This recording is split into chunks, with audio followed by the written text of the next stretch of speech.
Hey everyone, Temporal here, And and so for there's a this lot more session we interplay are between going the to be two doing teams as they're some trying to. Overwatch 2 reviewing. Specifically, we are going to be reviewing what we got to see in the demo yesterday. We'll be reviewing the demo team's play. Obviously, we won't be perfect at this as we don't know exactly what the maps look like. We get to see what the broadcast shows us. We don't know exactly where the health packs are, and they've changed some abilities that they haven't fully told us about. So we could get some things not quite perfect, but this is going to be a review from a professional coach's perspective based on the information that we do have here. And how well are these guys playing the game? How should they be playing the game with five? All these things are here for us to ponder. Is really interesting. I think for a lot of people is where we'll see I'm gonna have to Zarya pick on between do I defense want too as audio or the not. solo tank. Like you can play so many different ways, right?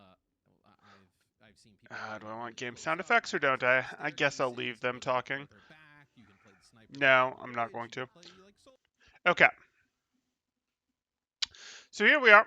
We've got our red team. Oh, it'll make itself happy in a moment. We've got our red team coming out. We've got the Ash. Okay, so what do we know about this map? Well, we can see from the very beginning here that they get to come out here, and it looks like, is that real or is that not part of the map over there? Oh, come on. You have to play nicer than this. So we're seeing here, and it looks like that is real. There is a route that they could have gone to get up here, it looks like. I couldn't tell if that staircase was in the background or if it was real terrain. It looks like it's real terrain that will let them get here. So it seems like there was probably another entrance that they could have taken for high ground. Would that have gotten them anything?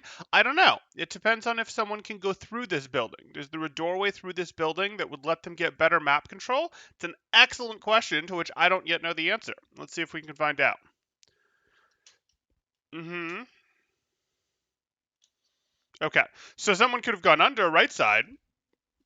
I would have liked to see that. Yeah, we can see clearly there's something through here. There's a way in here, and then there's some sort of staircase, which means it's either going to take it up to this street level, because you see this street is curving up, or it would have let them come out at some doorway over here, something like that. So we definitely would have expected to see that. That we have all four people grouped down main is just nothing for map control. And clearly there is more map control available to them.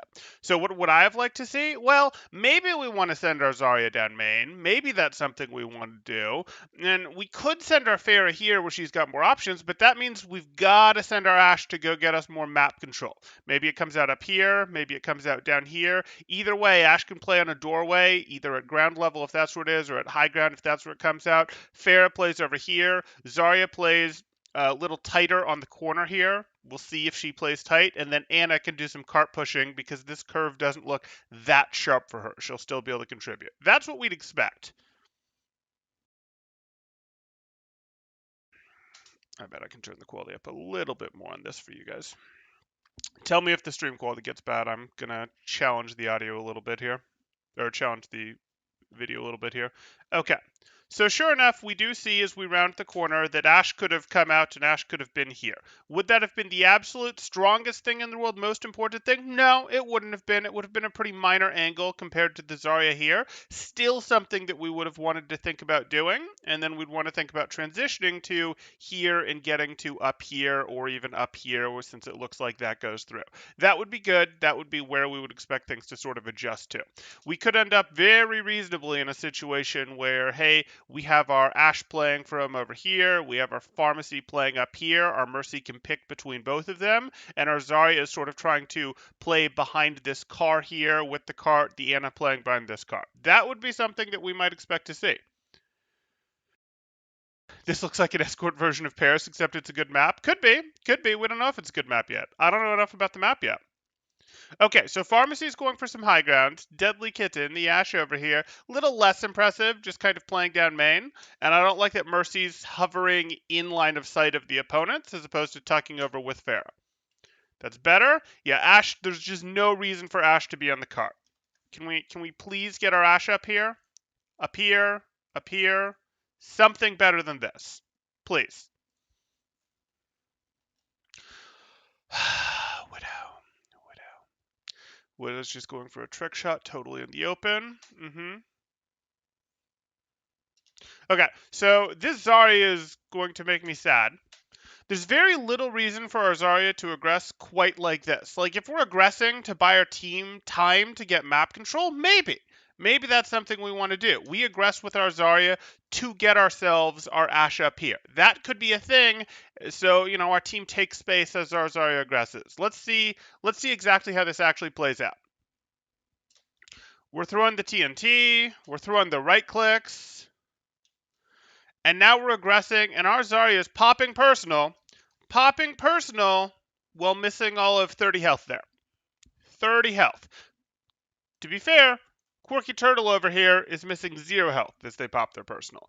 You guys don't want to do this as Zarya players. You guys want to go ahead on your Zarya and be taking damage and expect to be taking, like, you want to pop your personal when you've taken damage and expect to take more damage. Once you've taken 100, 150, 200 damage, the opponents are more invested in shooting at you. They're more likely to continue shooting at you. They're more likely to have that continuing damage on the way. You're going to consistently get better bubbles, more energy. You're also going to be able to bully the opponents harder. You're going to be able to go, hey, I used some of my health pool to bully you, then I have the bubble to protect me for 2 seconds or less, depending on how hard they burst, and I can use part of that time to bully you to try and get a finish if I determined I got close to a finish by spending some of my health, or I can go, hey, I'm just not going to finish you. You're still at 80%, and I can use that to leave. Either way, I'll get good energy, but by delaying my bubble, I have the option to look for an elimination where I simply don't know if I'll want to look for an elimination or not if I bubble while I've still got full health. And I also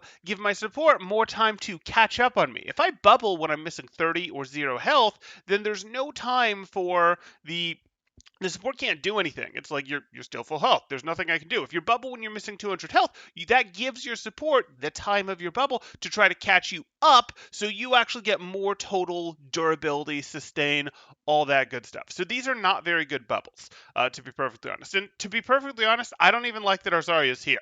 I really don't like that our Zarya just walked out on the low ground here, rather than going, oh hey, I'm gonna walk up here and go fight from up here. There is 0 reason for my Zarya to be challenging from the low ground here when my Zarya had pretty darn easy access to up here. The defenders weren't set up to deny it and could have just been lobbing right clicks from up here. Might we then drop commit onto them when we're ready to clean up? Sure, but there's very little reason that my Zarya can't be here with my Fair up here, with my Ana back here, and maybe my Ashe back in the previous doorway, or maybe my Ashe up here, or maybe my Ashe here. I don't care. But there's nowhere for our Zarya to retreat to. Like, our Zarya is going up, getting energy, not doing the most amazing job of it, but not going to have anywhere to go. This isn't good enough cover. This is sort of, maybe barely, not really, but better cover than what's here. Like, there's no, not even, because of the angle of the opponents. Like, there's just not very good cover here. We much, much would have preferred the high ground and only dropping in once we were in a big enough lead that we thought we could finish the fight off. That said, why weren't the defenders holding, with this high ground? I have no idea. I have no idea. I do see that this high ground is designed where the attackers have good access to it, but I have no idea why the defenders are set up for the first fight here as opposed to something, better than just a corner. Okay. Um, Defense seems to have gifted a ton of space. Yeah, I just went over that. Ashe is bronze. She needs to be on the cart. Yeah, Ashe doesn't really want to be on the cart here. Um, just going off how there's more than one way to go somewhere makes me think it's better than Paris. Yeah. Why did they show their progress with such a low SR lobby? This could have been like such a big streamer event with only top 500s because they wouldn't have kept it quiet.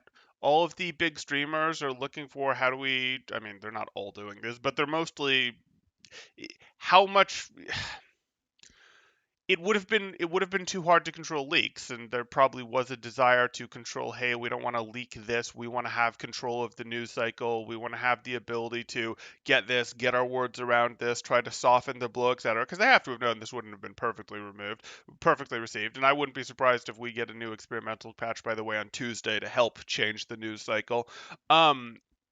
But it was probably to help minimize leaks, and it was probably just to make it easier that they were using their internal team. I mean, they could have made this a big event, but I think they were instead like, no, let's just do this with our team that we have here. This is probably just people who are working at Blizzard. It might be devs, it might be QA testers, it might be interns, it might be people who, it might be the finance team for all I know. This is probably just employees that are at the office or not at the office working remote, but this is probably just employees that are like, yeah, we have access, let's go ahead and do it. But you also didn't want to have to worry about let's get everyone on site with the current things going on in the world, let's get everyone on site because they probably didn't want to release this client before it's got everything perfect to a bunch of um, streamers to go play with. You don't want to send them the game file. You'd have had to bring them in, and how much do you want to do that in the world right now? Anyway, um, okay. These are who making the design decision and playtesting it. Mm-hmm. He hates when Zarya's go low grad. It's true, Marius. It's true. Yeah, the developer understanding of the game used to be plat. It's probably silver now. Yeah, originally I understand there used to be a internal server that they used for matches. They had, the lower level one, but they also had a Diamond Plus for the Blizzard team and that was what they paid a little more attention to, and it was internally done by that. I would be very surprised if they still have that because I doubt they have players at that level anymore, which is fine. Your developers are not expected to stay at the level that is the top 8% of their game or whatever. That's not what they're expected to do. It is a job, guys, and like the job is not the same. Designing the game, working on the game, figuring out how to do your coding, figuring out how to do your artwork is not the same as, figuring out how best to monetize it. All those things are things that are, whether we like it or not, necessary pieces of that. Necessary, maybe a strong word. They're things that are their job. They don't have to also be good at the game, though it would be nice if they put a little bit more into, hey, let's make sure our test is done a little better. Let's employ people specifically to test this. But hey, didn't happen. We'll deal.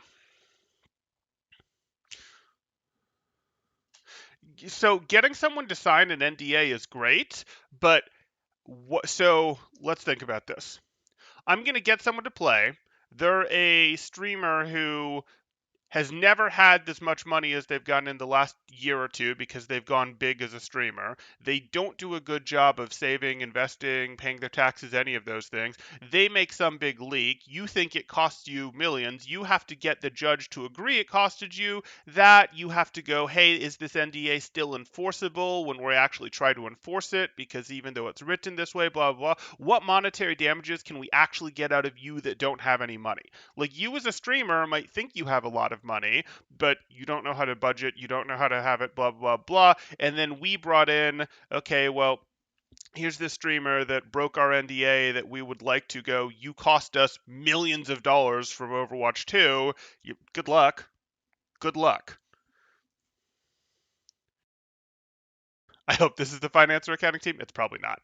Um, yeah, even with NDAs, it's probably Blizz employees because they can enforce penalties more realistically with them. Exactly. They need temporal accounting services LLC. Maybe, maybe. Okay, so there was good defenders access to this high ground. The defenders had good access to this high ground. It looks like they even have a bit of cover here. Their own Zarya should have been right here. This should have been hard to advance on. There should have been a Zarya holding right here. There probably should have been a BAP. Maybe the Zarya should have held here and the BAP should have held here. There could have been their own Widow. If she wanted to peek low ground, so be it. But like, there was good defender options here. Instead, they've just surrendered all this map, and they're holding here. This is not good map control. Um, this is not good map control at all. You could see map control this poor. No, you couldn't see. So you would not see map control this poor in Plat currently, but the reason you wouldn't see map control this poor in Plat currently in Overwatch 1 is because the Plat players have just been taught the maps. They don't naturally drift into the right positions when metas change and such. So like, this could be as high as Plat play just based on the map control. Higher than Plat, they would just naturally drift into some of these right positions. Okay, doesn't really matter. I think we're working with a team lower than Plat. I'm just making that observation.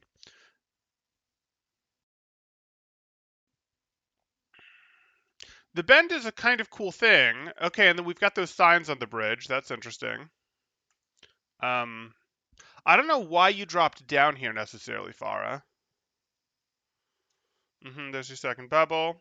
But now you're out of bubbles, right? You've probably about 3-4 seconds from your next bubble there, Speedy Rogue. And Deadly Kitten, who was just positioning on cart, has been taken out by the Zen right click. Is there a path through there that we missed? Is there a, like, I saw that there's a door down here. Is there a sight line through here that he's firing on, or did he peeking at that? Because Deadly Kitten, or yeah, Deadly Kitten, the Ash would have had to be further to the right than I remember them being for that to have hit without there being a path there. Come on, stream.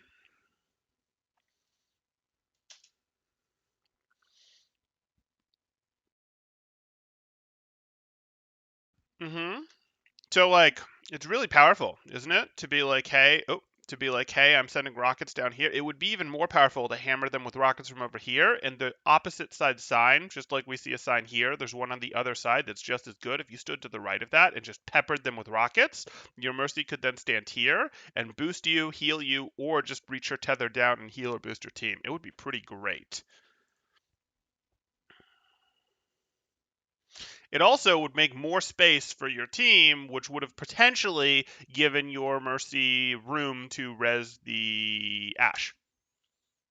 Don't go high. Don't go high against the Widow.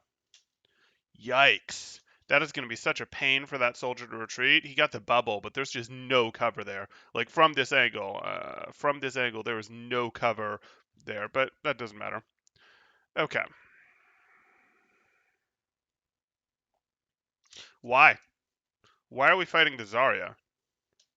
Here you are. I see the Zarya. Cool. But now I see a Zen. I see a BAP. Like, let's put some pressure on those. Let's get those out of the fight. Let's not just throw a bunch of damage at the tanks that give 50% reduced ult charge. Throw a rocket here. Throw a rocket at where the BAP is going to land. The BAP doesn't have good movement control. He's in the air. He's gifting this to you. Absolutely take advantage of this. And their Widow's already gone, so you're much less scared. I'm not even sure why you dropped when their Widow's gone. You could be above and still doing more. You got rid of the Widow already. Yes, there's a soldier. Yes, there's a BAP. That's fair. There's enough threats to you. You should probably swap off fair, to be perfectly honest. Um, but take one of these shots. Don't hammer this Zarya that's still got near full health. That gives reduced ult charge. We don't want that. VOD review on Overwatch 2. You got it, Game Buster. You got it. Speaking of which, good to see you again, Game Buster. Been a minute. Okay, yeah, so that would be the playing Pharah into triple hit scan plus Discord. Bubble for our Mercy? No, we just okay. Didn't really have the angle, but again, that's choosing to be in the wrong spot. Okay, so it looks like this might go all the way through because we saw a door on the other side. Unless there's a wall in here, it looks like this goes all the way through. So yes, the Zen did weave some sort of right click through here to get the Ash earlier, which is important. That makes this choke more interesting. I would like to see that basically full time covered. I would pretty much like to see that Zen playing right here and going, yeah, you can have my Harmony Orb, yeah, you can have my Harmony Orb, yeah, you can have my Harmony Orb, maybe I'll throw a Discord, but I am keeping like 60% of my attention on this. I would like that. I do not like this. I also don't understand why this Zen is this far in the middle of the open, so far from cover. So far from cover. I mean, I understand it, but it's wrong. Zarya's trying to use the cart as cover on blue team. Red team Zarya's aggressing. Again, bubbling at full health here. Like, these bubbles are not okay. Okay. That was a little better. Okay, that should push blue back pretty hard.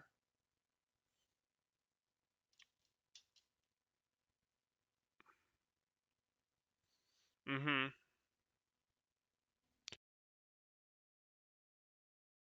Okay, so this is tough. This is tough. This is a real high ground gain right here. There's something here. I'm curious where it goes, if there's another like back staircase up that comes around or something. But like this is like this and like this. And there's clearly a room in here, in here. This could be tough to break. Like you go, hey, I'm going to set my Zarya up here as the defense. I'm going to maybe set up a soldier right here. Maybe I put a Widow right here peeking. This could be a tough thing to break into. Let's see if the attackers attack it from multiple angles, because if that's an option, it would be very, very good. It's not really a coordinated bubble dive, but okay. Oh, we're reloading in the open now. Okay. I still don't love that you're in the open here. Like, Red's done a good job of recognizing that this is going to be a hard spot to take, so they actually pushed way ahead after their one fight and sort of tried to set up here. They didn't go take good corner control up here, but they did try to push way ahead after their one fight to get control up here so that they wouldn't actually have to fight their way up here, which that was good.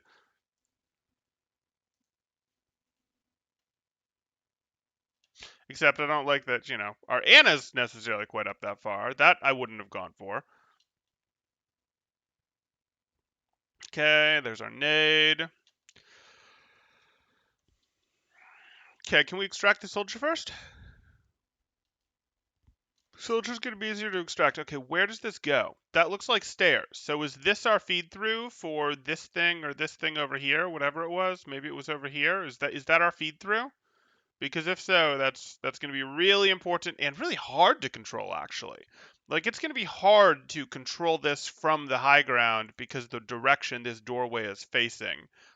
If something down here is the feed through, so that actually helps a lot with the attackers on this if this connects to this, which I really hope it does. I would also like to see the attackers use this, if that's the case. I would also like to see, to be perfectly honest, a little bit more mobility on this team. Like, I know we're down to 5 players, but can I please have, instead of double poke, I would really prefer to get something that can come through here more easily, like a tracer or something along those lines. But that's okay. Maybe a reaper. Something that can operate a little more solo. Mm-hmm. Both bubbles on cooldown and 0 energy. Gotta love it.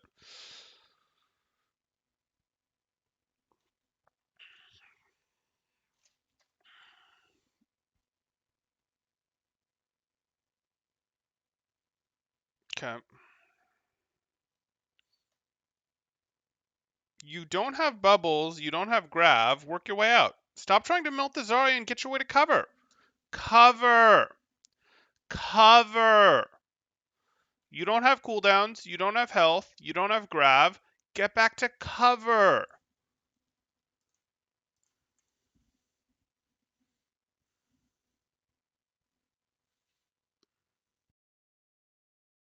Okay? Mm-hmm.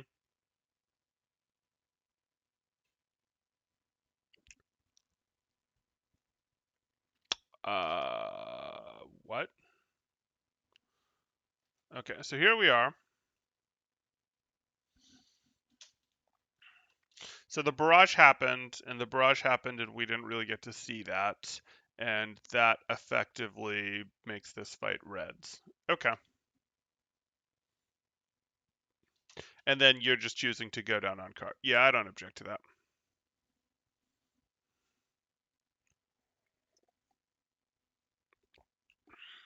Can't wait to play tank in Overwatch 2 and get shouted at for not picking shield even more? Probably, at least to start. I'll really be curious what sort of incentives or things they try to do to teach people to play right. Because if they try to teach people how to play right, and almost anything they could do would be better than what they did for Overwatch 1, this little tutorial, if we're going to call it that, could help.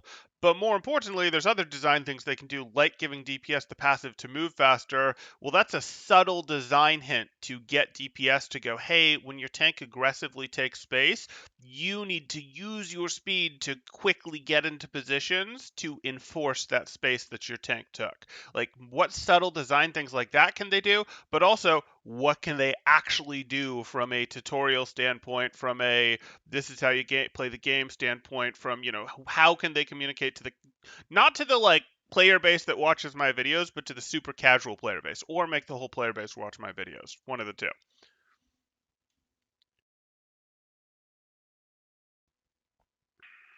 Okay, so let's get ourselves a screen here. We see that we have Frosty Feet over here with an angle, Widow over here with an angle. Looks like their spawn came out of here. They don't have their tank yet, though, because their tank went down last holding cart. So they just need to make it hard to poke into them. This is fine. I would like to see, again, we don't need to quad stack cart. I still only see 3 arrows there. I don't think that fourth person is making it go faster. I would like to see the taking of control. We can go get our Zarya up here. That's something we can think of. We can think about sending someone, dropping someone over and then sending them up the stairs. It's not amazing, but we can do it. Maybe that's our Ash. Like, these are things that we can do, and then we just play our Pharah up top on the wall again and let our Anna push cart. Like, play for the map control, guys.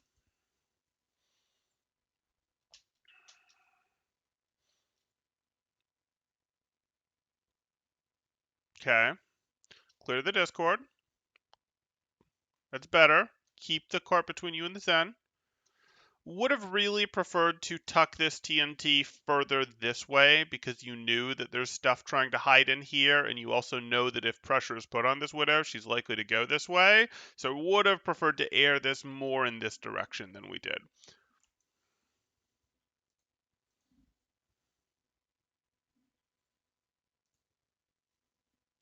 Yeah, that only got the Widow. It could have been so much more. Why were we tight enough to? Oh, are we okay? So that happens.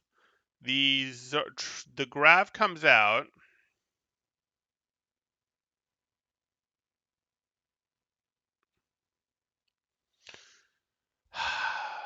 Magnetic team fight.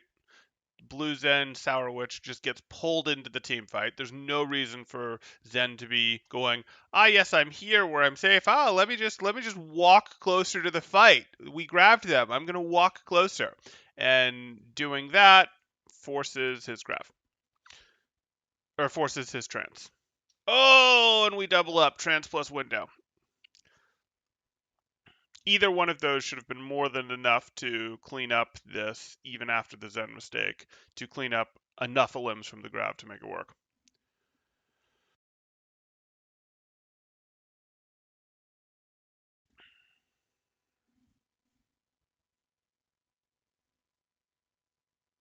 Okay. Make sure that we also get control of this or this, guys. Like, you can go here and threaten from here and really compromise their retreat. Really look for those daggers with that.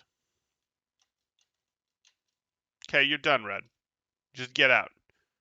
You're not going to pop a bunch of ults and you're on your way back in. You're going to res using cover, sort of. Still go down. And ultimately just feed moral charge. Okay. Zen doesn't belong on the front line. Why is Widow on my same sight line as Zen? There are multiple sight lines. This is a different sight line, and it matters. It matters that this is a different sight line than this.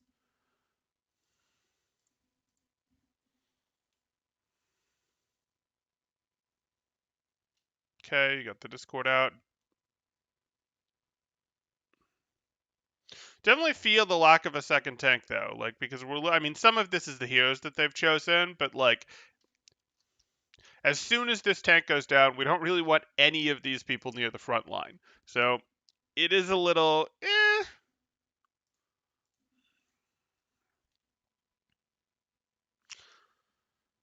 yeah. You can't heal the other team, Shadowstorm. You can't do it. They won't let you. Okay, please take your angles. Please take your angles, Blue. Okay. Lumpy's coming back on the Hanzo. I like it. Well, I could have liked it. Let me see this Sonic Arrow, Lumpy. Oh, you've already spent the Sonic Arrow. I don't get to see that. Okay. Where's this go? Where's this go? Really?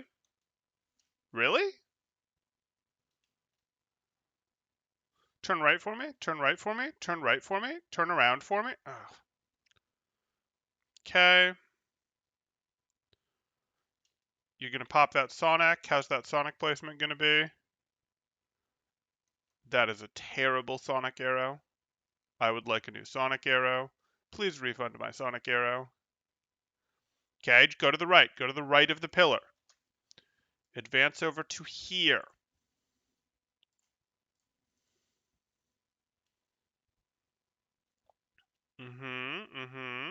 And now you're going to advance up to the left.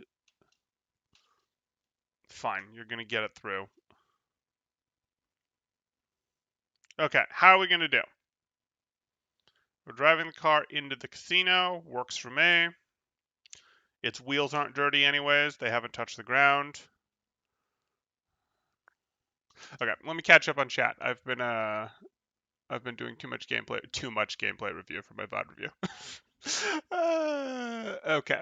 Wonder if pharmacy might be quite strong now that you can't necessarily dedicate Diva to dealing with it. Maybe. I'm not convinced that poke in general isn't just going to be super strong. And while she's okay at poke, a lot of the other good poke heroes, Ash, McCree, etc., metas matter. When they're strong, she's not. Like, she doesn't do so well in actual poke metas because heroes that are better at dealing with her come out. She's really just struggles on things that aren't certain maps, but her best metas have actually been poke dive hybrids. Ball's going to be a tear as a solo tank. My predictions for GM Plus and Ball and Orisa are going to be the best options.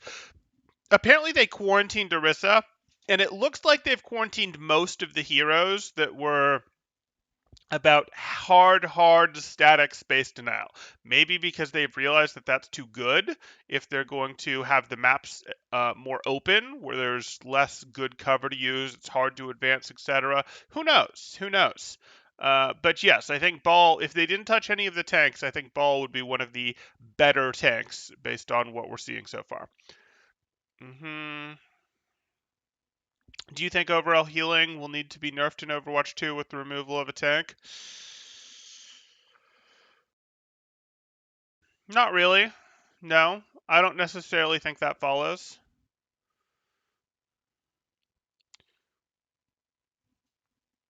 Why would you nerf healing when half the mitigation was removed? I like the new map design, lots of coast. Yeah, these maps look interesting enough. I'd be fine with playing these maps. They're definitely a little different, but I'd be fine with playing these maps. The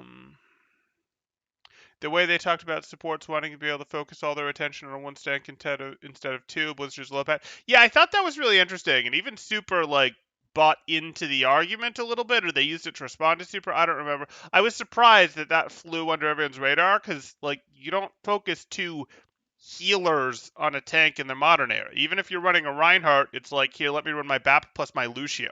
My Lucio isn't really there to heal my Reinhardt. He's there to enable him. Or, let me run Anna plus Lucio, BAP plus Lucio, whatever. That's not how that works. Or, oh, I'm running a Winston instead? Okay, let me run Anna plus Brig. Well, my Brig isn't paying much attention to my Winston, and it's not the existence of the Zarya or the Diva or whatever that's causing my Brig to not pay much attention to it. It's that we brought the Brig for the utility of protecting our Anna. We brought the Lucio for the utility of enabling our Ryan. We don't run double big heals. It's not the best way to play the game in the overwhelming number of situations. It was interesting to see that. As a support, I find it most fun to spam heals into a feeding ball on the other side of the map. There you go.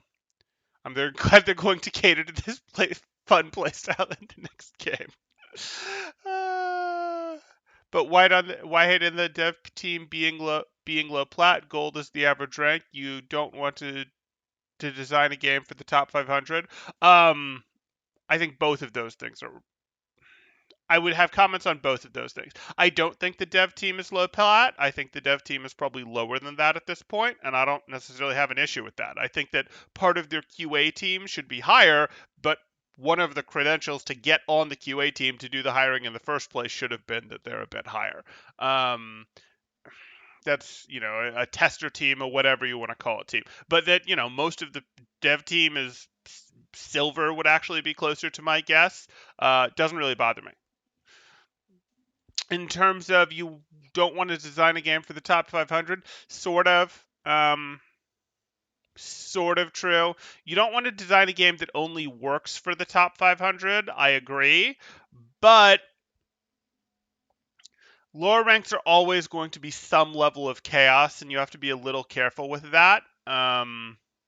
You have to be a little careful with catering too hard to that. You want also remember while most players might be hanging out in gold, the watchability is a thing in the modern era. Watchability, how much your game is streamed, is one of the indicators of how successful your game is because it gets new people to play your game, etc. And that is more happening in the top 500 than it is gold. And same thing with your Overwatch league, the watchability of that league. Okay, well that is a top 500 thing. So you do get to cater to that harder than you might guess, but yes, you can't completely cater to it. There is a bit of a balance that you have to have there. It's a game that wants a competitive scene, so you have to provide ways for top 500 to distinguish themselves. Right, you have to have skill shots, you have to have tactics, etc. Um, Play Moira, fade across the map to heal. No, you design for top 500. Top 500 shows which actually broken or unplayable.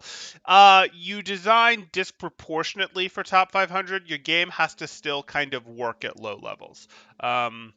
It's a reason why a hero like Bastion can be a problem, especially when the game was new, much less of a problem now. But when the game was new, a hero like Bastion can be a bit of a problem because the game is just so different. People don't know how to solve it. It doesn't matter that he's not a great pick in GM necessarily. Though, GameBuster knows how to make him work. He's been working on that. um, Maybe not in GM yet, but someday. That design disparity. So you want to be a little careful with that, but yes, you do need to have some. You do want to have it sort of like the. Okay, that lawnmower is super loud. I hope it's not too loud for you guys. You do want to have a situation where you have the player base sort of gets to look up and be like, oh, I look forward to playing at this level. Like, I look forward to how good the game is in top 500, so I want to play to get going in that. The same way that I disagreed when they changed their raid design philosophy, I don't know, decade ago in WoW, where it was, hey, it used to be 0.05% maybe got into the top raid, but a big proportion of the rest of the player base dreamed of getting in there and had motivation to get in there. And that didn't necessarily mean that nerfing it so that 50% of the population got into that or there was a story mode was the right move, because the dreaming of getting in there, the motivation to get there, was actually a good motivating factor to get people to keep playing your game. And there's a little bit of the same thing much the same thing with the top 500. That's why you constantly see things about like, oh, I want to get higher so that the game plays better. I want to get higher so that the game plays in a more organized way, etc. And you guys know my stance. Go join a team. Organized play. Uh, 10 damage plus 50 HPs. Oh yeah, that. How has it felt reviewing Overwatch 2 so far? I just got here. Is it any different? It's felt fine. It's a little hard when I don't know the maps, I don't know the health pack locations, and it's always a little more challenging when you don't have the replay view and you have to review it on a video, but reviewing it on a video is fine. I'm kind of disappointed, honestly. It looks and feels like Overwatch 2. I don't know. I think we've seen enough UI changes that it doesn't fully look like Overwatch 1. Like, this is not our old ult bar. These are not our old ability icons. I mean, they're the same icons, but they're shaped differently. Um, this even is a little bit different. There's some UI changes. We saw the Mercy Beam looks very different. Some of the character portraits, that looks meaningfully different. That looks meaningfully different, character portrait wise. Some of the look is different, but I hear you. I hear you. It's the same game, same heroes. Well, I think it has to have the same heroes, and I think if the game changes too much, like I think they're making it 5v5 instead of 6v6 is a pretty big change. Like that's pushing the envelope on the degree of change you can do while still calling it a sequel, especially still calling it a sequel that will likely replace the first game. I think it's very unlikely that they'll instance the two games and let you play them separately. I think they're going to merge the PvP. I think Jeff pretty much promised us that, used up the last of his clout on that, maybe. Um, and so I think you couldn't change it much more than it looks like they are while still merging the two player pools. But hey, lawnmower's barely audible. Good, good. Thank you, Nard. When's Overwatch Classic coming out? Yeah, I know. I know. Can Overwatch Classic be the version of Overwatch that existed, I don't know, maybe 6 months in, and we'll just play Dive Forever? Maybe we'll play Tracer Soldier Dive Forever? I'm kidding. We wouldn't still play that, probably, if that happened, even though it was meta back then, even if the balance was then, because the understanding of the game is better. But still. Okay, so why did Red get in here so for free? Oh, right, they won because they won right outside. Okay, and that was a checkpoint. Why? Please someone explain this to me. So we did this, we won, and we decided as red that we didn't want to control this high ground up here. We wanted to funnel both of our damage dealers and our tanks, so our three primary sources of damage, we wanted to all funnel down the same sight line without control of the high ground. Now, one person being down here so that they can punish in there, sure. All three down here? No. No.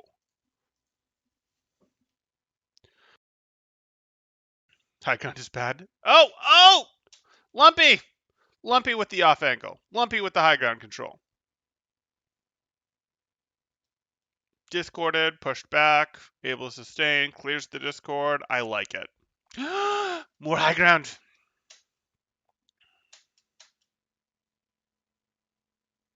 Okay.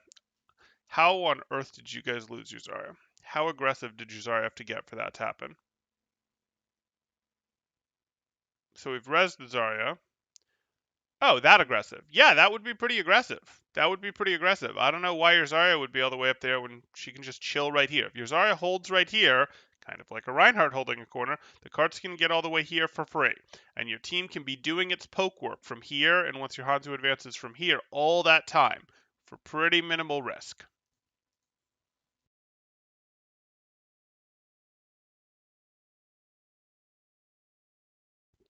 Okay, Junkrat's trying to fight his way up. Can he actually get outside to fight his way up through there? Cool. Yeah, unfortunate. Unfortunate. Okay.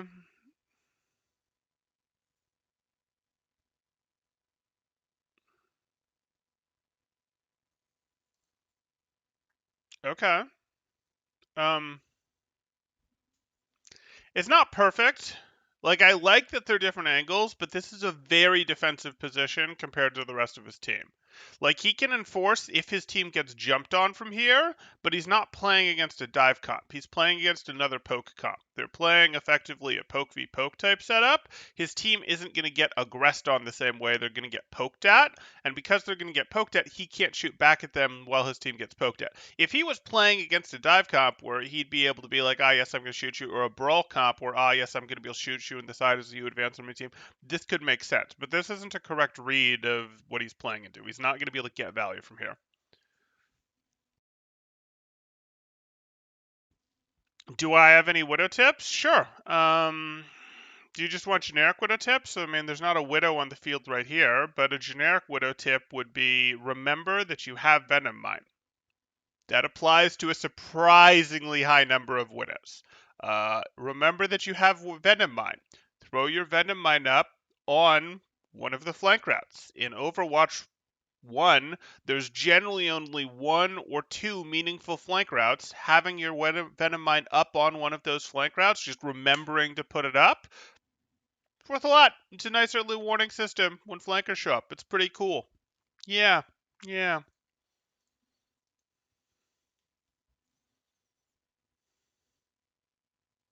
I mean, I can get more complicated than that if you want. Like, I can talk about, hey, time your peak aggression to when your team is a credible threat, and you can even ping pong off of your teammates. So, say you have like a Hanzo here and your Widow up here, and you go, hey, my Hanzo peeks and does work, and that is my cue to peek and do work because they will look at him, and then he'll go back behind cover, and then I'll go back behind cover, and then he'll come out of cover again because the eyeballs bounce from your Hanzo to you, back to your Hanzo, back to you, etc. And I'm saying Hanzo, but it could be a Zen, it could be a soldier, etc.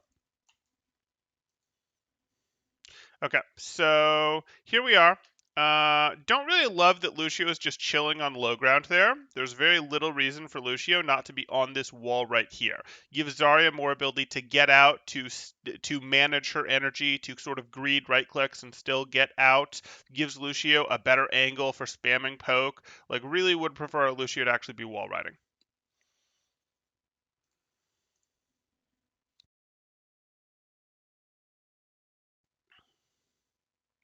Sorry to hear that, Game Buster. Okay.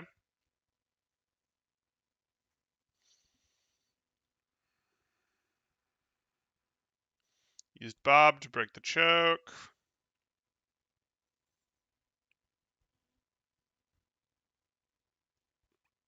Okay.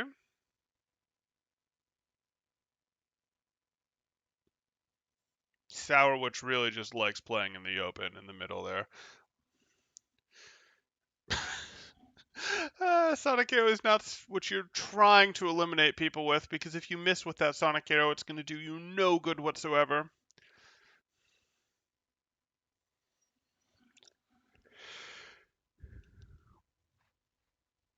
Mm-hmm. Which teams? Oh, okay. The problem is there's still a bubble up. You needed to be on the wall until this bubble was over. Yeah, now you're just sort of in the open. Yeah, that's why we like our walls, Lucio. You don't pop off the wall to try and boop Zarya in until her bubble is over.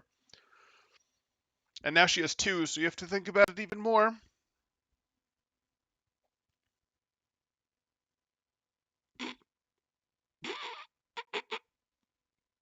This is so over. This is so over. Oh my goodness. Okay.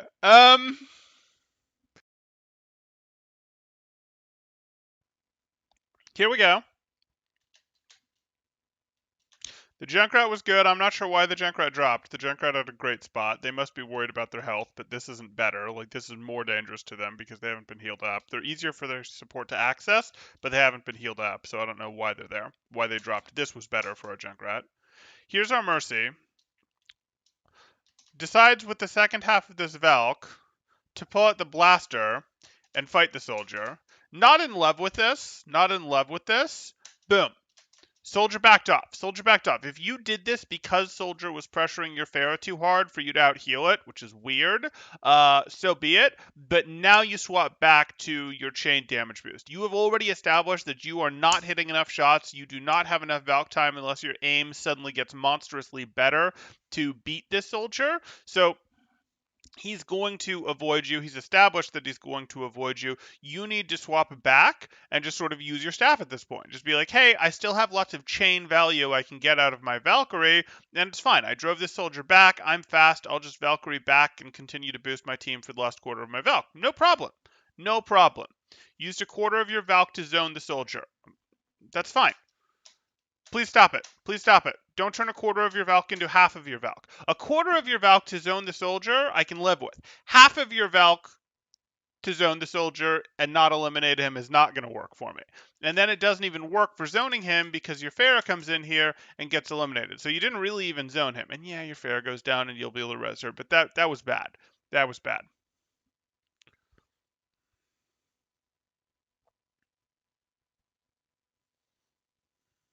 Mm-hmm.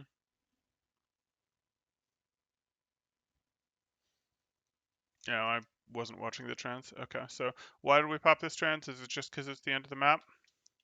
Lucio's in the middle of the map, not on carts. Zarya's in the middle of the map. Guys, this isn't where you play from. Like,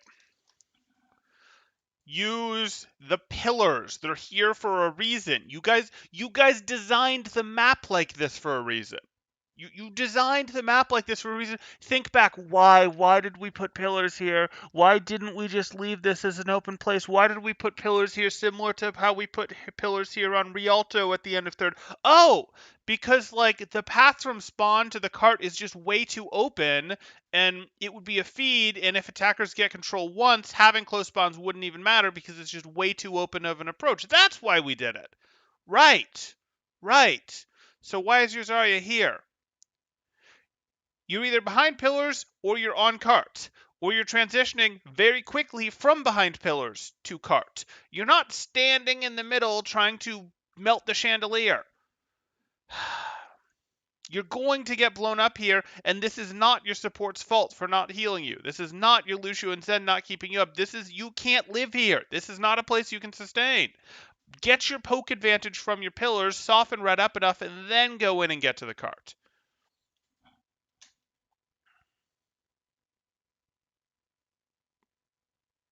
Sure. It's not great. It's not a great transcendence, but sure. Please rotate right. Please rotate right. Okay. Oh, Hanzo with the nice off angle. Obviously, the timing was an issue, but the off angle was cool.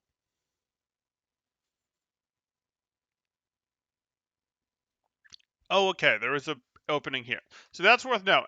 So this exists. So this is going to be very much like Rialto, where the way to actually finish this third point is going to be get a DPS with control here, get a DPS with control of the other side over there where Hanzo had, and then have your tank plus a support here. Or maybe you send a support here. I don't care. But like get control of all three lanes and you will win. That's going to be how this works for attackers.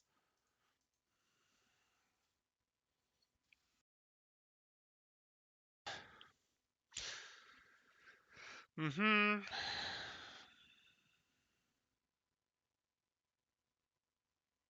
I stand in front of the pillars. It's harder to throw when you're behind them. There you go, Blah. There you go. It's gonna be hard to call Zarya bubbles when they're not friendly personal. It's probably just gonna be first bubble, second bubble. Like that's probably how it's gonna evolve. Or bubble charge, bubble charge. We'll see. We like less syllables, so we'll see. We'll see what happens when it comes to calls. We like less syllables. Okay, that that happened. That happened. So let's see how they do in the other direction.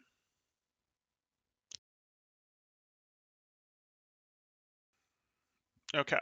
Running around on top of the pool looks a bit strange. A little bit. A little bad. They're bad, but this bad, maybe. Yeah. It's not like we haven't seen bronze or silver gameplay before, guys. Um, some of this wouldn't be wild and gold either. And remember, even though we see like, and I do want to be careful, like even though some of what we'd see in Gold and Plat looks better than this, we do want to remember that that's on maps that people are intimately familiar with. They've been able to watch streamers, they've been told where to stand by teammates, even if they're wrong sometimes, etc. Like knowledge has through osmosis gotten out there to more players than it would currently exist on this map. Like yes, this team or people on these teams may have helped design this map and they may have sort of understood why they put these things where they did. Like hey, this is a cover object. That's why you put it here, etc. Um, things like that might be something that they understand, but it's not the same as what the community has had of how much information has just been able to get down the ladder on this is where you play on Route 66. This is where you play on Gibraltar. Maybe not Gibraltar. Still too many low ground Reinhardts on Gibraltar. Anyway, the day night changes are really subtle but really pretty. Yeah, day night stuff. Maybe we'll get some weather stuff. I think they talked about some weather stuff actually. Maybe I'm wrong. Not here, but I think in a previous thing that they've talked about it. I'll be curious what happens, and I'll be curious if we ever actually see it in competitive play, or if everyone turns their settings way down in competitive play like usual. Uh,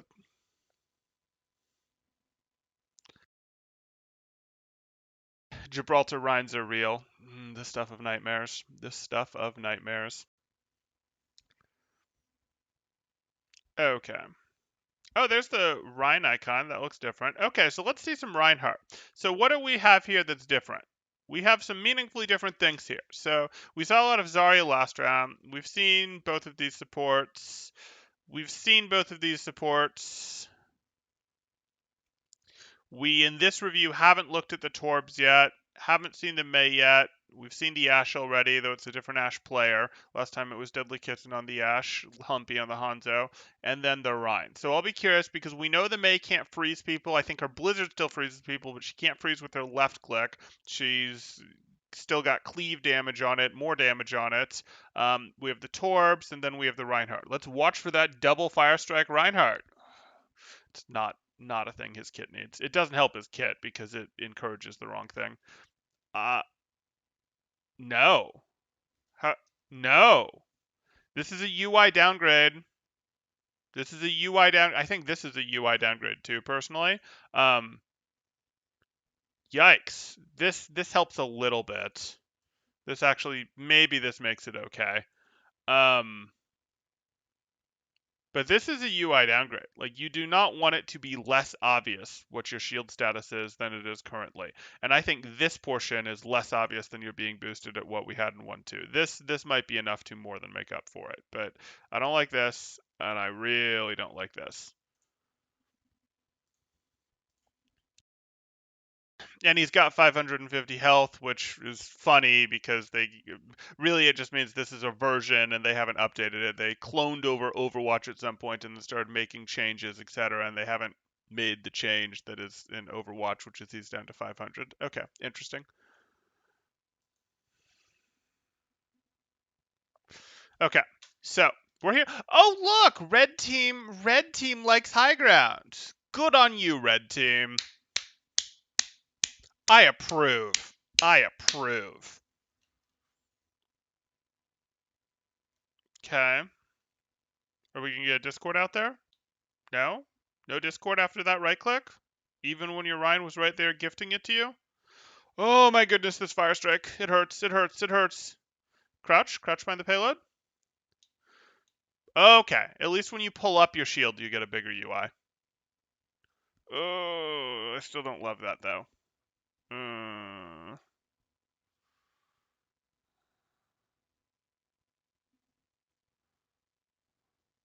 Yeah, it's not there. It's that shield health isn't down here is annoying. We are gonna see the dance. Please go clear high ground. No, no, no, Reinhardt, Reinhardt. Go left and clear the high ground. That's how you do this. You go left. You don't try to just push the payload under them. You go left and try to clear the high ground. You gotta. You gotta.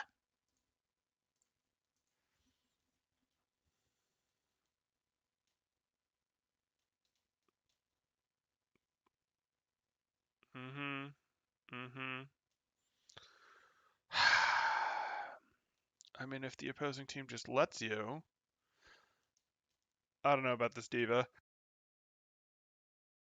Her kit doesn't look changed enough. Like, she's still got defense matrix. Supposedly she's got more of it, but that defense matrix spread, I want to see that defense matrix again.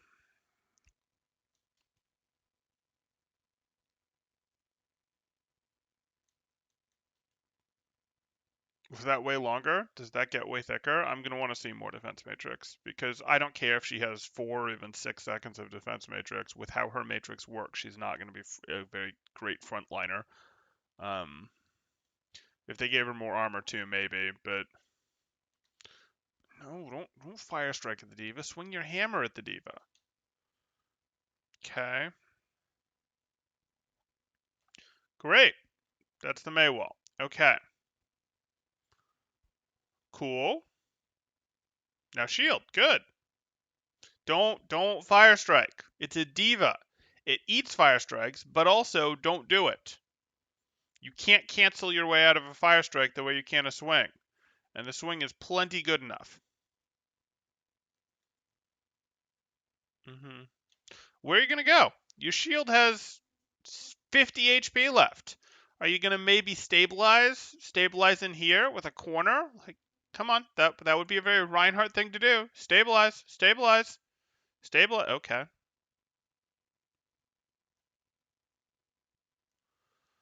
Uh-huh. Charging into the cart. Can't you cancel charge now? You don't have to charge into the cart. I mean, the cart was still, I guess, okay because it gives you a little bit of cover against them. Did we have to Blizzard here? Pretty sure we've won this fight. Pretty sure we've won this fight. Don't need that Blizzard. At all. At all. That was a victory Blizzard. Mm-hmm.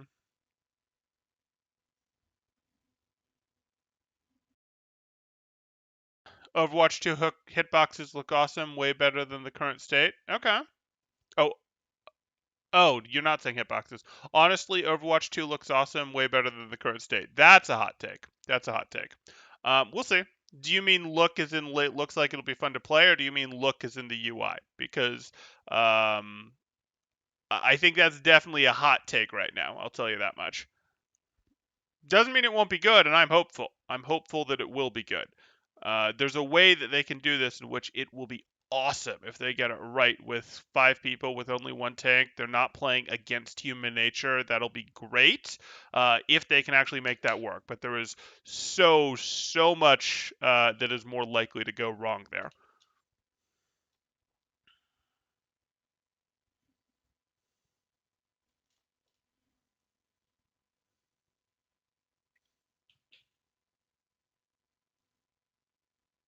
No, you can't have aggressive balancing after release. It's too late.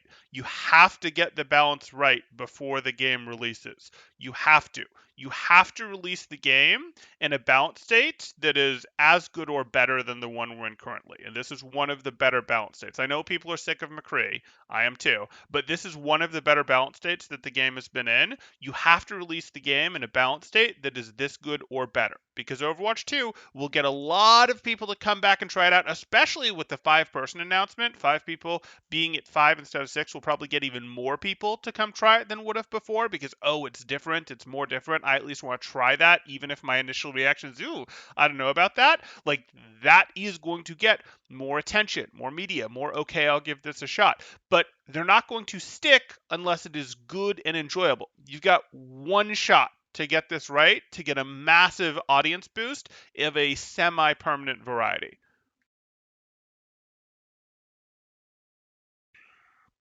It will be Diablo 3 all over again.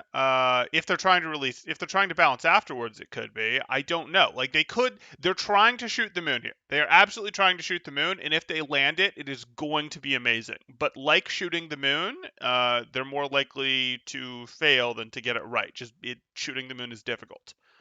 Both. I know the tanks are worried about the 1-2-2, but I really think this is the right directions. It's also much more likely to support small team comps and less solo queue, which is great. So the problem with, I mean, the reason tanks are worried about this is because it's kind of fundamental to how the game works. Like there's really 3 options how this works when you drop it to one tank. The first option is that your tanks, every time they take space, because they don't have a partner tank to help enforce space, so you'll see most of the tanks are played in a main tank style to take space to make room for the people to engage. That's how the game works currently, and that's why Overwatch isn't like Valorant, where it's a corner holding simulator. Like yes, defense still has advantages. Defense is still favored, high ground corners, etc. But because tanks exist and can effectively break corners more effectively than you'd see in other FPS, that's why Overwatch gets to be a little more interesting and moves actually happen. So like if you don't have someone to help the tanks enforce space in the form of the off tank, you are very likely to run into a scenario where they take space and they immediately get blown up. Uh, and Overwatch 1 solves this with off tanks. Here's your defense matrix. Here's your Zarya bubble. Here's your hog on the off angle that is threatening enough to get your teammate in, to get your other person in. Like, okay, those are ways to solve that, etc. If you don't have that, you have to either go, hey, we're going to buff our tanks in such a way that they can take space and sustain it. Not forever, but sustain it on their own for longer than a Winston bubble currently does. For longer than a Winston is able to go go in and sustain. Like you're going to have to do that, or your tanks are just going to get absolutely blown up. So you go, hey, they go in and they're just getting blown up. So your tanks go, well, I'm not going to play main tank. I'm going to play more of the off tanks in Overwatch 2, and the off tanks are going to be better at enforcing space, but we're not going to do a great job at tanking space. No one on our team is, so we're going to end up in a bit of the corner simulating thing. The second option is, again, we buff the tank so that they can not just completely hold space forever, but take and hold space on their own. But then your tank is your queen piece on the board. Your tank is your elevated special person, etc., even more so than they are in Overwatch 1. And that's not going to be fun. It's going to mean every DPS has to run from every tank engage almost all the time. They can't take 1v1s. People I don't think are going to like that aren't the tanks if they don't go that way. I think they'll go a little bit that way, but I don't know how full they'll go that way. And I don't think people are going to like it when they just go, oh my god, everything is about the tank. If the other team queued a better tank than us, it's just over. Maybe Blizzard will tighten the SRs and be like, your tanks can't be more than 100 SR from each other between the two games, even if your DPS could be 300 SR. Maybe they'll do that. I don't know. And then the third option is that DPS players just get much better than they are from a teamwork perspective, of understanding that when my tank takes space, I immediately have to move forward to cover and enforce the space that my tank takes. Like that's something I immediately have to do, and that is not done terribly well below Masters. That in theory can work. DPS are pretty good at enforcing space, and the new speed passive will help with that. It's a subtle design change that pushes them in that direction that I really like, but I'm not convinced that we're going to see that. If we saw that level of teamwork on ladder already, there wouldn't be such a shortage of tanks because playing tank would be more enjoyable because your team would already be doing what's necessary to make the game more fun. So those are really the three ways I see it can go, and that's why I'm concerned. Like this isn't coming from nowhere. This is kind of the ways that I see that it can go. If you have a different idea of how it could go, I'm certainly interested. On why it's not going to go one of these three ways or why that won't be a problem. I'm certainly interested, but I haven't heard a good I haven't heard a well-supported take from someone on how that's going to work yet. There are things they can do. And if they can stick the landing with 5, again, it would be awesome because if you can stick the landing with 5 with only one tank, they're playing better into human nature. There will always be less people that want to play tank than want to play DPS. So if you can actually make the game work well with one tank without making it feel like that one tank is better than these two, or getting to a state where your one tank is only as strong as these two, so burns out really, really fast, and then we're back into the tank queue problem of we only need one, but we still don't have any, so our tank queue is just as bad. I'd certainly be curious to hear it.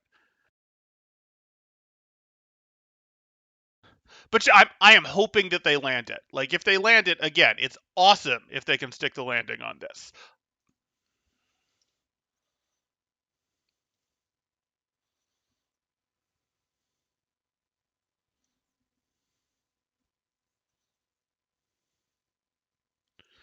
Yeah, no, if it encourages, hey, group queue only, that's fine with me. I think that would have worked at Overwatch 1 too, though, saying you can only queue as 6. If you want to do a you can only queue as 5, that's fine too. If you're saying, well, people are just more likely to group when it's a group of 5, there's something there. I suppose I hadn't strongly considered people are more likely to group when it's 5 than 6 just because of natural circles of friends. You're more likely to hit the critical mass like this.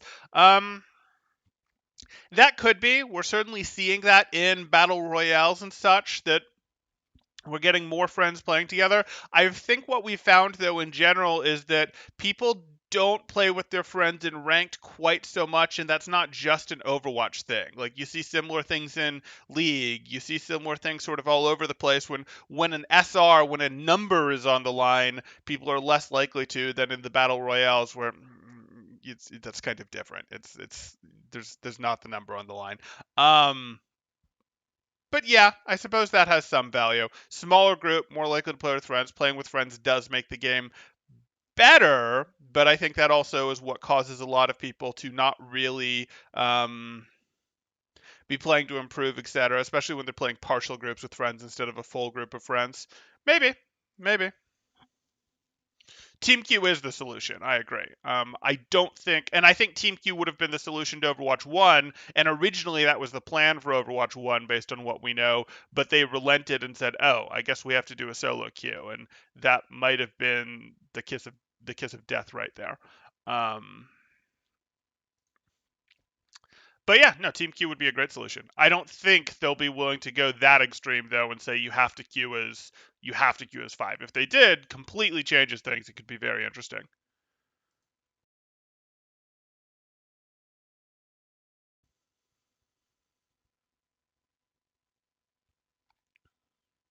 Okay, so here we are. We're trying to clean this up. That's just a cleanup phase. I'll rewind. I got distracted. I didn't really see the entry to the fight.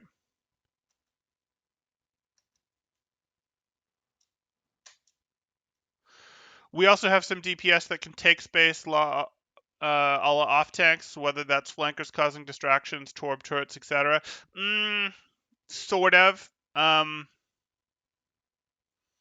Like flankers can take space, yes. What I'm really talking about when I'm talking about take space is there's taking uncontested space, which DPS are pretty good at, but taking threatened space, be that neutral space or space that opponents actually control, tanks are really the only ones who do a good job of taking space that opponents control. Yes, some of the flankers can do it. Yes, taking angles helps. Taking angles gets you map control. But actually going, no, now we're willing to start the fight. Like, yes, making your angles more and more aggressive will help. But ultimately, you have to peak this angle. Whoops, you're deleted. Ultimately, you have to peak this angle. Whoops, you're deleted. Ultimately, your tracer has to get behind them and use 3 blinks, you get deleted, so you sort of need a credible distraction to get behind them. Um, like I get what you're saying, but when it comes to taking contested space, tanks are sort of this is what makes sense. This is the solution. But yes, I would expect that. Hey, having a flanker will really help. I'm surprised that we saw quite so much poke here. That we didn't see. Hey, it's going to be way easier for these teams if we can get a tracer on board on one of the teams to help the teams navigate in. I agree.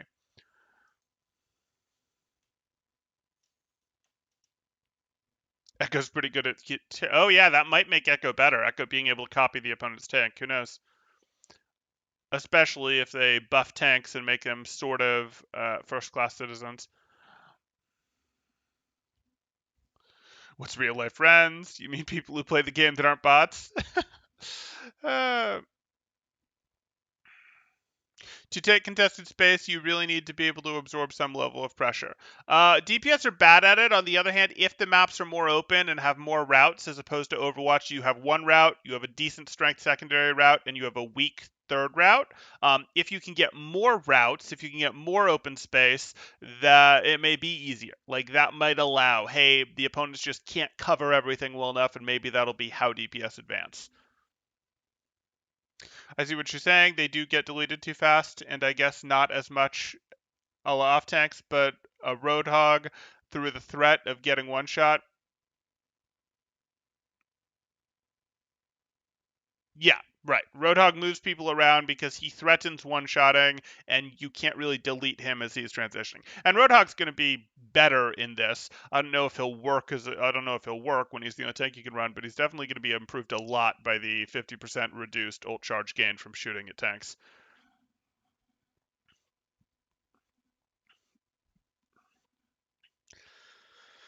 Okay, that was kind of just a feed, Diva. Like this was a dive, but this was a dive before you softened up blue team. Like abuse your high ground, get blue team weak, and then go in for the finish. Cancel charge. Okay.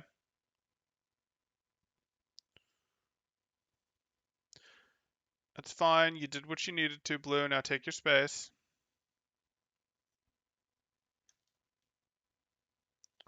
Take your space. I still feel like there's got to be some sort of connection between this door and something down here. Like that's got to be what's going on there. So like please send your Torb up here. Send your Torb over here. Have your Torb drop a turret. Have your Torb, threaten this angle. Like there's got to be something there. I don't believe that this is just a you have to push it up this hill without any help. Yeah, there we go. The May went through. Where did the May? There we go. Perfect. I want to watch this May silhouette. Perfect. That helps a ton for breaking this. I don't know why you were there, Torb. I also don't know why Mercy's standing in the open rather than Guardian Angeling to cover and just, beaming people from cover. Mm-hmm. That's not really the ice wall you wanted, May. This ice wall, like, you can't freeze the diva. Not being able to freeze the diva is so weird. Why are you here? You have to retreat back to your team. Like, if you have a diva to your left and enemies in front of you here, you can't stand here where they can both shoot at you. You have to pull back to your team, or you have to deal with the diva. Okay? Now go take the diva's path. You did it. You did what you needed to. Now go take the diva's path and you threaten them from the side.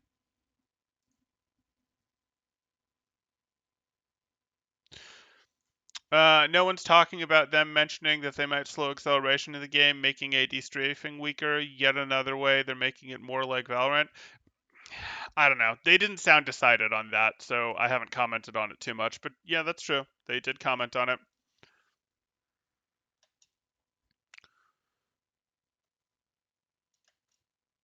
Do you think Winston's alternate fire is a good idea? I think Winston having range is like it's unfortunately necessary because they added Hammond to the game. And it's really just not reasonable. You have to either make Winston meaningfully better than Hammond at dives, which is the direction they're going, but with the extra armor on him, or you have to make him not just have zero poke phase, because Hammond's poke phase is too much better than Winston. Like where we are right now is Winston is a pure dive tank, so he is going, hey, I stage and I need to be effective in the brawl portion of the fight. I need to dive in and be very effective when the fight actually happens. Whereas Hammond is a hey, I can be effective when the fight actually happens. I can swing through, pile drive, have my adaptive shield, and be very scary for the actual dive portion. But I also have a pretty effective poke phase. I have Gatling guns to help battle for staging. I beat Winston in staging battles. I have a chance of getting away from tracers, unlike Winston in staging battles. And I also, in the poke phase, have the ability to knock people around, to knock people into line of sight for my poke damage for my poke DPS to take down. I have my own poke weapon. It was just completely unbalanced. Like from a design philosophy, you either had to make Winston stronger than swing through pile drive adaptive shield, which is silly, or like that's a silly amount of thing to make him stronger than, or you had to weaken uh, Ball Hammond's poke phase because Hammond works too well in the poke phase, or you had to increase Winston's poke phase, and they increased Winston's poke phase. They made it so that his poke phase isn't zero; it actually has some value. So I think yeah, it was probably necessary. Hammond had Hammond had intruded too much on Winston's design space. Um, so they either needed to do that or they needed to nerf Hammond's hard engage, but I don't think they were going to nerf Hammond's hard engage because that was sort of his identity. He came out when goats existed. He was supposed to have a very strong hard engage. That's what adaptive shield is. Adaptive shield doesn't make sense if he doesn't have a very strong hard engage.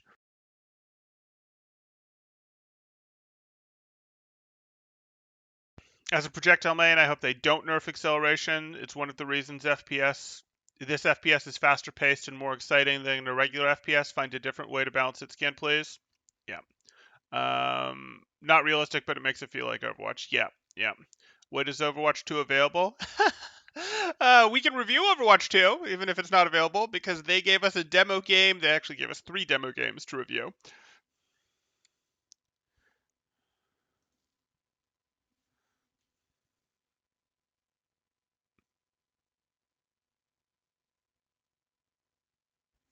Okay, here we go. That wall makes more sense. It's a Peel Blizzard. Again, it's like a Peel Blizzard for.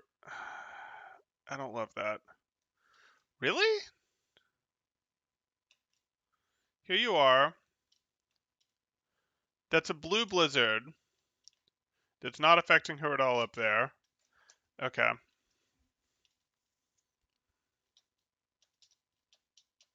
Did that just go into the wall? Like, who is that trying to freeze? I have no idea. Okay.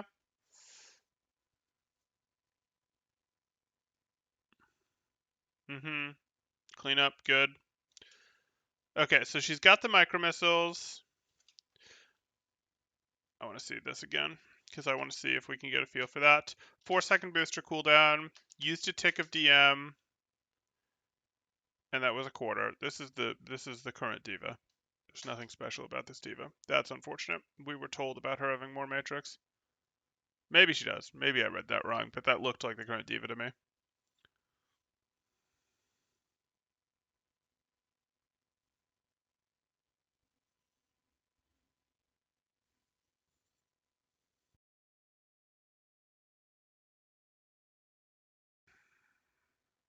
Mm-hmm.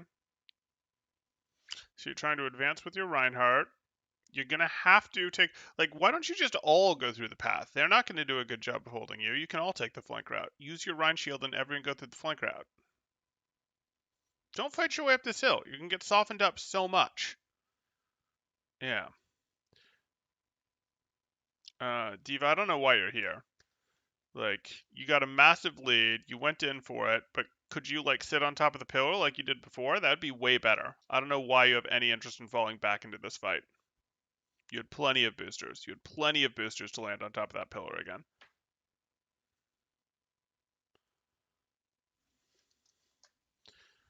This was a good spot. That you can stand here was pretty great, actually. Like, shoot them from here, cast a DM from here, shoot Ryan in the head from here. They're going to be very unhappy. It's much safer than dropping into a Ryan swing range.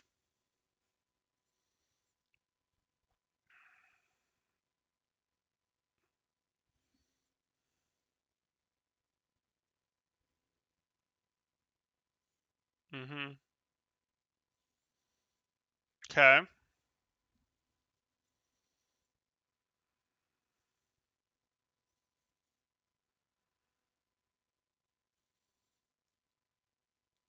For easy res at that point. Shouldn't have gone down, but easy res at that point. I like it. Red's got nice angle control. I don't know what blue's doing. I don't know how blue plans to advance on this. Yep.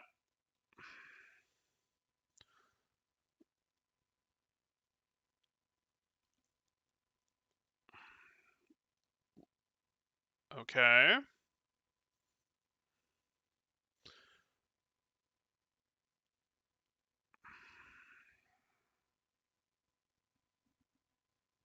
Torb's just walking around in the open, but that's going to work. Haven't found a cover that we like? Sure. Torb is totally a run around in the open class. Totally. That green over health thing is a nice change.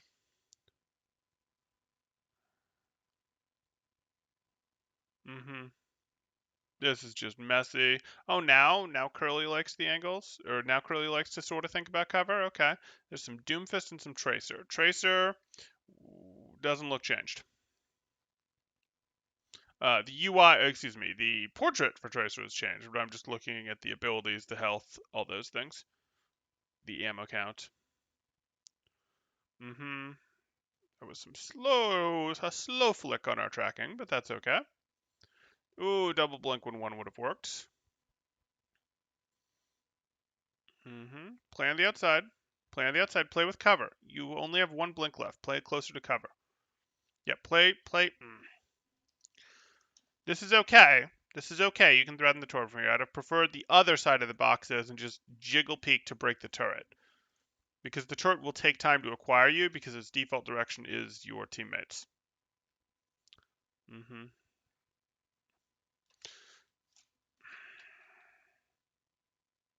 Don't do it. It's your last blink. It's your last blink and you're using it to pursue. And it leaves you in the open. Mm-hmm.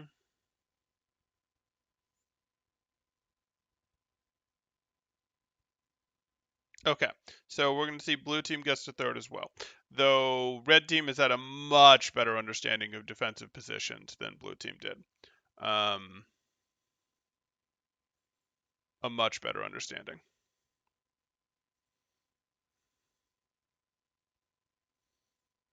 Okay, they're setting up their torp turret back there, setting up your own torp turret here. Didn't really run ahead to take as much space as you could have on blue team here. Yeah, like going out and setting up the torp turret was good, but we wanted to actually establish some presence here. Like we would very much like blue team to be going, hey, maybe we set our Zen up here. This isn't amazing, but maybe we do it. Or maybe we put our torp turret here and we put our torb here. And we slide our Zen into here and we throw our Reinhardt up here. Like there's very little reason to have not taken more space right now.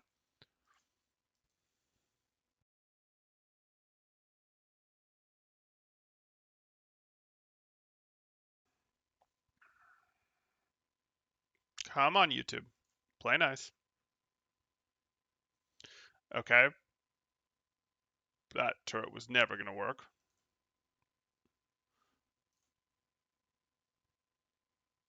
Mm-hmm. So they wanted high ground, but then they changed their mind, and Speedy Rogue's just fighting out here. Okay.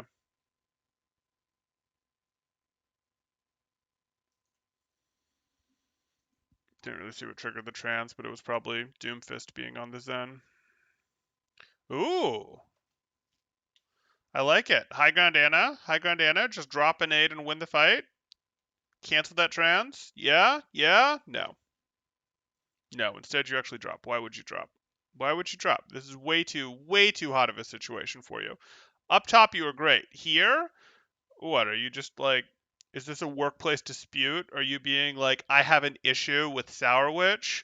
Sourwitch did work politics in a way that I don't like and threw me under the bus, so I'm gonna feed in to go try to trade out Sourwitch? Why would you drop here?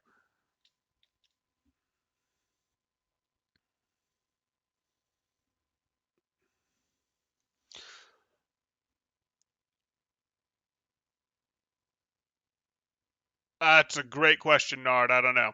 I don't know, Nard. We know the grain health is like the temporary overhealth stuff. I don't think it would apply to Rally, but I think Briggs is in jail right now, so I don't think we get to see any Brig. Um, is Brig the only source of temporary armor right now? I think everything else is temporary shields, right? So the green at this point is temporary shields. Is there a situation that doesn't apply to? With ball at shields, with Lucio at shields? With Doomfist at shields, with beat at shields. Yeah, I think that's right. Now some of those behave a little differently and what feeds ult charge and what doesn't, but I'm actually hoping that they'll adjust those to be more uniform in feeding or not feeding ult charge. We'll see.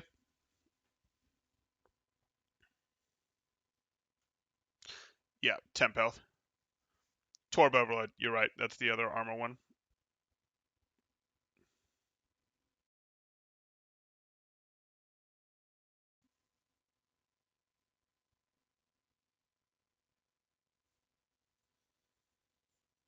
Mm-hmm. Oh yeah, frontline Zen. In the middle of the lane. Not hanging with control of the edges there where they can peek. In the middle of the lane. Are we gonna clear high ground? Tracer goes this way early, but hits the stick. And then Curly goes this way. Good push, Blue. Good push. You know, Tracer was early, but Zen was in the open before you pushed and could have gotten picked off. But hey, we leave a turret bind. Oh, nice shatter. Mm-hmm. Would prefer that our Tracer be playing more on the side here and less straight in front of on the same sight line as our team. But you know, it's cleanup. It's cleanup. We hope. Might not be cleanup. Torb, you can get control of that or no? Yeah, I don't like that Frosty's like going in directly. Ugh, please take the angles.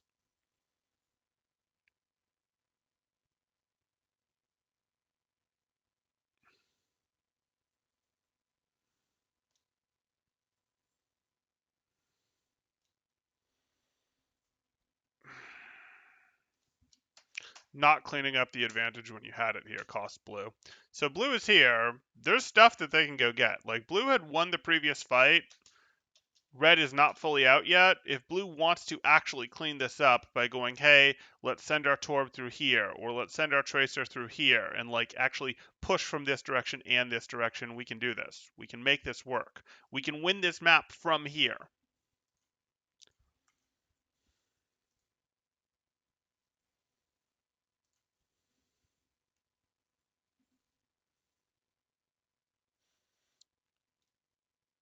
Okay.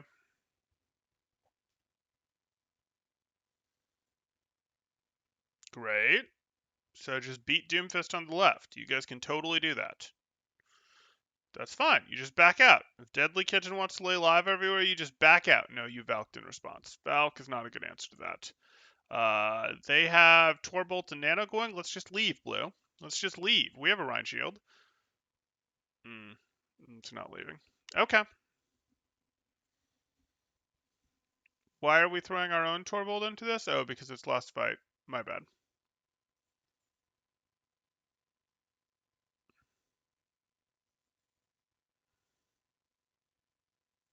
Mm-hmm. That's what happens when my audio is turned off because I don't get game sound without also getting them talking about it, and we've already heard them talk about it. Mm-hmm. Okay. So then blue wins that. Um, we don't know perfectly what level this is at. We obviously saw places that, these players can improve, specifically the map control, and the map control I think is the most interesting because what's actually interesting is what is there about these maps? How can things do it? Both of these teams need to do a better job with map control. Even though blue wins the map, red did a better job on their defense with holding good spots, not surrendering to good spots. Um, and I'd probably say Lumpy was the best player in this lobby. We sort of had this situation where Lumpy was probably the best player in this lobby, but these two were both okay compared to the level of this lobby, whereas Deadly Kitten was having some trouble keeping up in this lobby. Supports, particularly the Zen, this was the Zens on both sides were a little shaky, a little scary. Um, and our tanks were a little shaky, a little scary too, to be honest. So it was an interesting lobby. It was an interesting lobby to see. It wasn't like this was vastly imbalanced. It worked, obviously, but I would like to see what this looks like with better map control, with teams that have better accuracy. Like, I really want to see how these more open maps and how solo tank is going to work against higher damage, because this game actually contains higher damage than we saw here right now, because Zen's not hitting shots, angles not properly being used to apply pressure the way that they actually apply pressure. Damage boost timing's not being hit. Zarya's using bubbles and then people just not, like, I really do want to see how this looks with better players, but unfortunately we don't have that to look at. But that's the first map. That's all we're going to do in this stream. We'll probably do one, maybe both of the other maps at another point, but that's going to do it for this stream. If you guys have questions, go ahead and throw them up in chat now. If you guys are enjoying the content, please do like and subscribe, as that helps me out quite a bit, and I really do appreciate it. And, we'll see more. We'll do more Overwatch 2 stuff. We'll do more Overwatch stuff. Or if you are looking to get coaching yourself to make you a better player, either for Overwatch or for Overwatch 2 when we get there, you can, in the Discord, see what my rates look like, see what sort of events, promos, all that stuff we have coming up. Let's catch up on chat here. Armor's just adjusted to compensate for the fact that it was more mitigated for the temp health. Okay. Kept in the DPS did nothing, spray the ground in this build. I don't follow ND.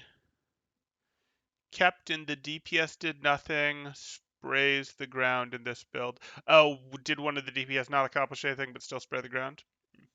I'd believe it.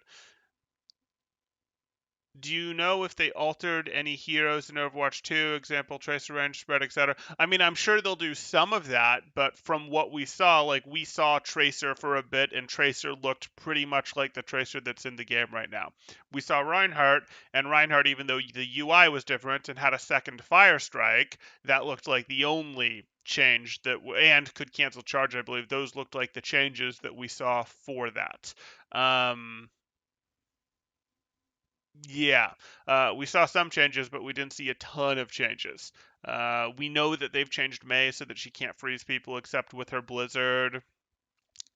Um, we know that certain heroes are in quarantine, like Orisa. I think we said like Brig, where they can't be played right now because they don't think they work in this. They want to change them a bit. Yeah, yeah. I wonder if they'll change armor for Overwatch 2. They should also make a better way to learn about different types of health in the game than a 2009 Karki video, 2019 Karki video. I hope they get some better tutorials. Or maybe some better tooltips, like maybe tooltips with actual numbers. Crazy thought, I know. Uh,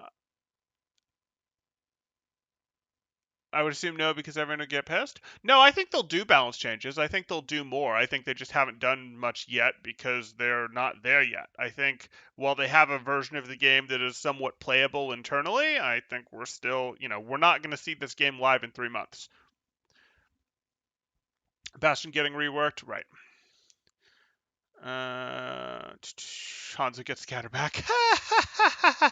No. May got altered. DF and Doomfist is confirmed to be very altered. Did we see that? Because I don't think we ever saw Doomfist's point of view, so I don't think we ever saw much on him. Is there a version of him? Because it must have not been in this build, because I don't feel like I saw Doomfist doing wildly different stuff. But they could have played with numbers a lot still, cooldowns, damage, etc. Um, Winston did get altered. Yep, Winston has a alternate fire that gives him a real presence in the poke phase now. Just started watching, so this might have been asked before, but what would be the equivalent of a gold plat game? What would be the equivalent of a gold plat game? I don't know what that question means. What would be the equivalent of a gold plat game? Like, I don't know what that question means. Sorry. See if you can rephrase that in the next little bit there. Ryan only had 1200 shield. That's true.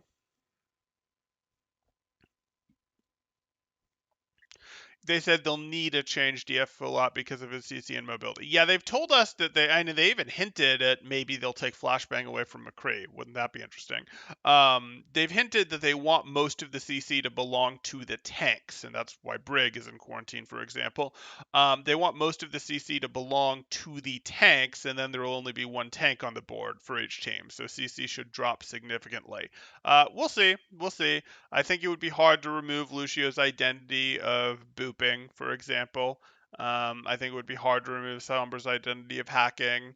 Removing Flashbang from McCree might be possible, but we'll see if they'll do it. And Doomfist, I don't know. Yeah, no, that will certainly be interesting. May we saw they removed Freeze, and that was a pretty big piece of her identity, so maybe they're totally fine with it. Maybe we'll see lots of changes like that. But again, this game isn't 3 or even 6 months away. Most likely, they've got time. I mean, it's not 6 months away. We know it's not this year.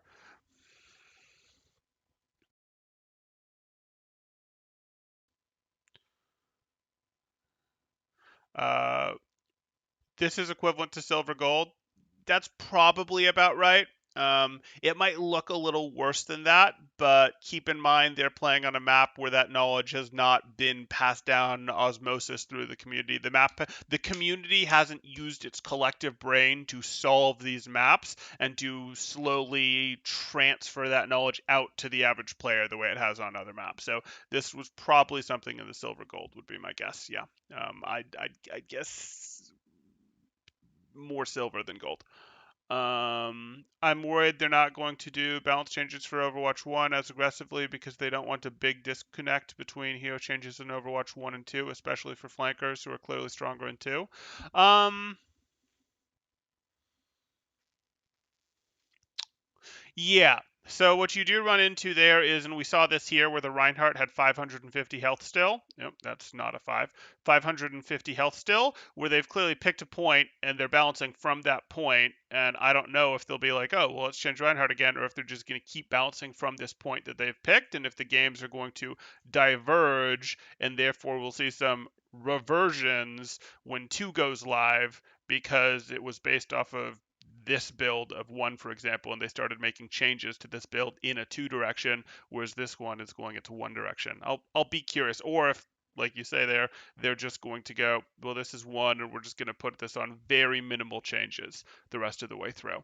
Um, that could be the case. That could be the case. I feel like they'll probably do a change if they're smart because they'll probably want to change the news cycle, but maybe they're okay taking this publicity right now. Maybe they're of the, you know what, we'll take it. We want this to be in the news cycle. We don't want people talking about a new patch because this is going to, even if people by and large are not saying pleasant things about the 5v5 change, the one tank change, it's generating a lot of talk, and maybe they think that's worth it.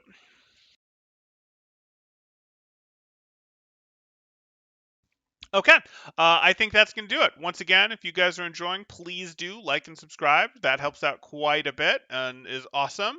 And with that, I'm going to go ahead and call it. Thanks. Temporal out.